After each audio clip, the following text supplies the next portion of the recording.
নমস্কার বন্ধুরা, আপনারা দেখছেন বাংলার বার্তা ইউটিউব চ্যানেল।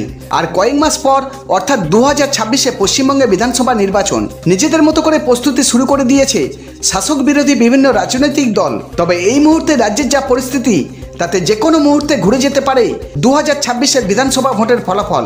এই প্রতিদিনের মতোই আজকে আলোচনা করব কালিম্পং বিধানসভা নিয়ে।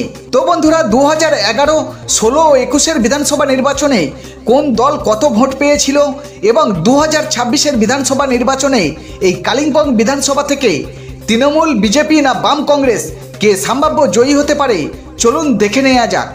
2011 সালে এই কালিম্পং বিধানসভা থেকে জিজেএম ভোট পেয়েছিল 1,09,102। Gorkha national liberation front vote পেয়েছিল 7,427।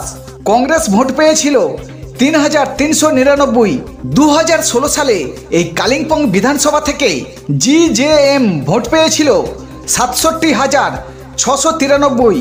জিএপি ভোট পেয়েছিল 56,262। কমিউনিস্ট পার্টি ভোট পেয়েছিল 5,714। 2021 সালে এই কালিম্পং বিধানসভা থেকে আইএনসি ভোট পেয়েছিল 58,206।